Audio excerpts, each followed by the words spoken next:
안녕하세요. 이 작가입니다. 이제 2023년도 며칠 안 남았네요. 작가님들은 따뜻한 연말 보내고 계신가요? 저는 그동안 바빠서 보지 못했던 친구들을 만나 행복한 시간을 보냈습니다. 퇴고하고 연말을 보내니 마음이 정말 가볍더라고요. 하루는 친구와 만나 저녁을 먹었는데요. 금요일 저녁이라 1시간 동안 웨이팅을 해야 했지만 기다린 시간이 아깝지 않을 만큼 음식이 맛있었습니다. 연말 분위기가 물씬 나는 장식들도 너무 예뻤고요. 서로의 안부도 챙기고 새해 목표도 나누는 즐거운 시간이었어요. 크리스마스 이브에는 분위기 좋은 레스토랑에서 아는 동생들을 만났어요. 혹시라도 자리가 없을까봐 오픈하자마자 갔더니 다행히 남는 테이블이 있더라고요. 맛있는 음식을 먹으며 이야기를 나누는데 한 동생이 물었습니다. 올 한 해 가장 잘한 일이 무엇이냐고요. 곰곰이 생각해보니 두 가지가 떠올랐어요. 첫 번째로는 100편 넘는 런칭고를 완성한 것이었고 또 하나는 유튜브를 시작한 일이었습니다. 예전부터 그런 생각을 해왔거든요. 내가 다른 작가님들 영상을 보고 웹소설을 배웠던 것처럼 나도 언젠가 작가가 되길 희망하는 분들에게 도움이 되는 영상을 만들고 싶다고요. 사실 조금 나중에 시작할 생각이었는데 올해 도전하길 참 잘한 것 같아요. 덕분에 같은 고민을 하는 작가님들을 많이 만날 수 있었으니까요.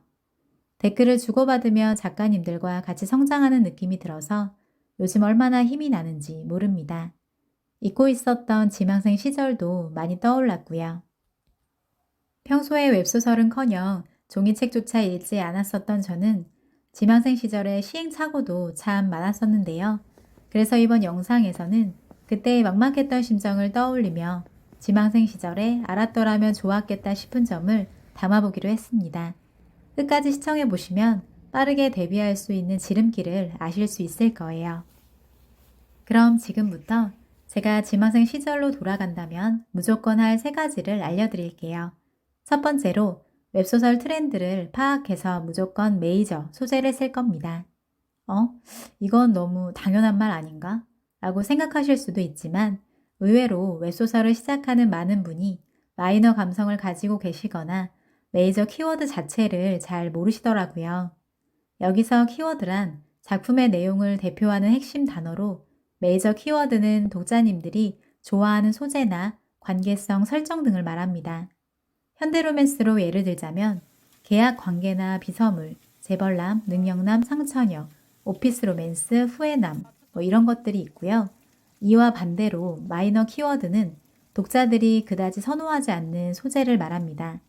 현대 로맨스에 만약 SF나 판타지 요소를 넣는다거나 능력 없고 외모 역시 평범한 남주가 나온다면 웹소설에선 마이너라고 볼 수 있습니다.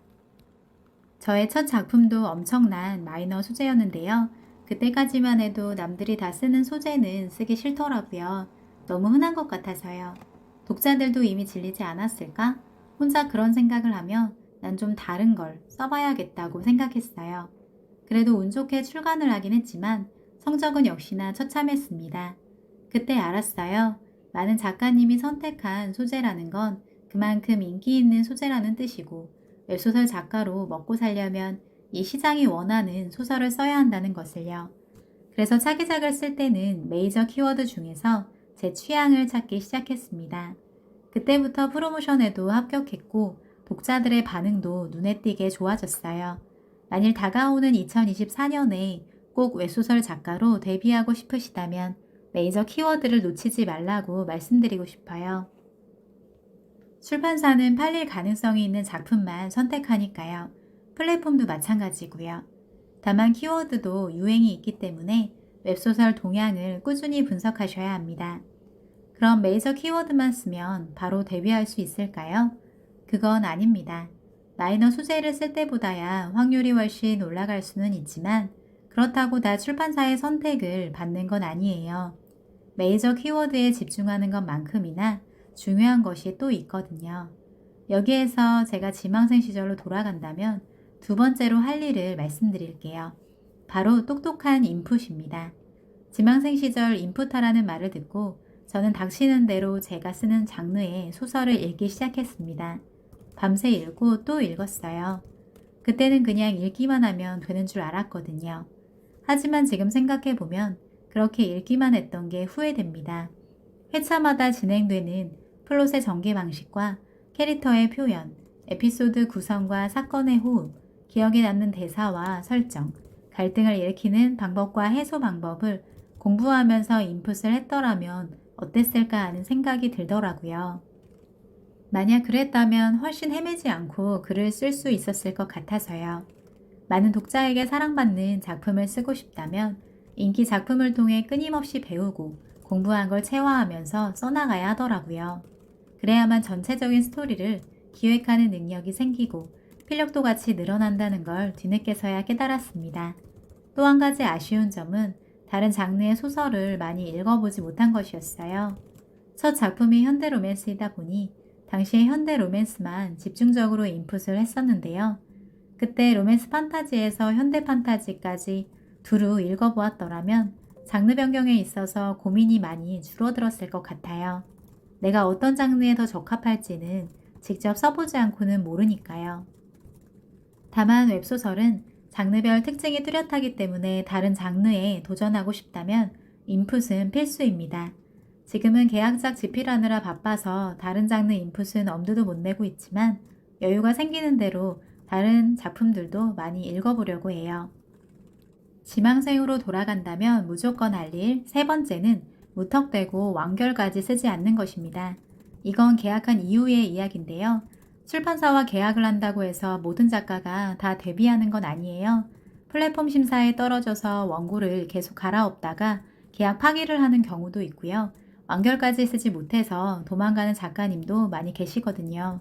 당시에 출판사의 컨택으로 계약을 했던 저는 플랫폼의 심사를 넣기 위해 PD님의 리뷰를 받으며 회차를 계속 쌓아갔습니다. 그때까지만 해도 저는 완결까지 다 써야만 플랫폼의 심사를 넣을 수 있는 줄 알았거든요. 그렇게 오랜 시간을 들여 완결까지 쓰고 시놉시스와 심사고를 만들어 플랫폼에 보냈습니다. 다행히 역제안이라도 받아 론칭을 할 수 있었지만 지금 생각해보면 아찔한 순간이기도 합니다.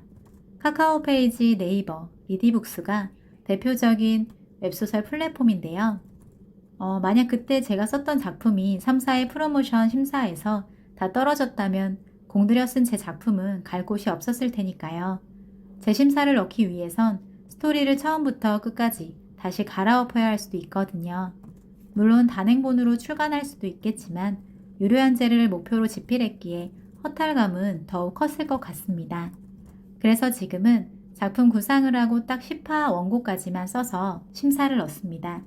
만일 심사에서 다 떨어질 경우 다른 내용을 구상하기 위해서요. 프로모션을 제대로 받지 못하면 작품 노출이 어렵고 힘들게 쓴 작품이 노력과는 상관없이 심해에 묻히게 될 수 있거든요. 우리 모두 혼자만 보자고 글을 쓰는 게 아니잖아요. 최대한 많은 독자에게 읽히고 사랑받고 인세로 생계까지 이어가길 바란다면 조금은 더 전략적으로 한정된 시간을 활용해야 할 것 같습니다. 오늘은 제가 지망생으로 다시 돌아간다면 무조건 할 3가지에 관해 얘기해봤는데요. 지극히 제 개인적인 경험담이니 참고만 해주시면 될 것 같아요. 다만 저처럼 아무것도 모른 채 웹소설 시장에 뛰어든 분이 계시다면 이 영상이 조금이라도 도움이 되었길 바랍니다. 지금 이 영상을 보고 계신 지망생분들 모두 2024년에는 꼭 데뷔하시길 방구석 이 작가가 열렬히 응원하겠습니다. 새해에 이루고자 하는 목표가 있으시다면 댓글로 같이 공유해 주셔도 좋을 것 같아요. 추운 날씨에 건강 늘 조심하시고요. 그럼 우린 다음에 또 만나요.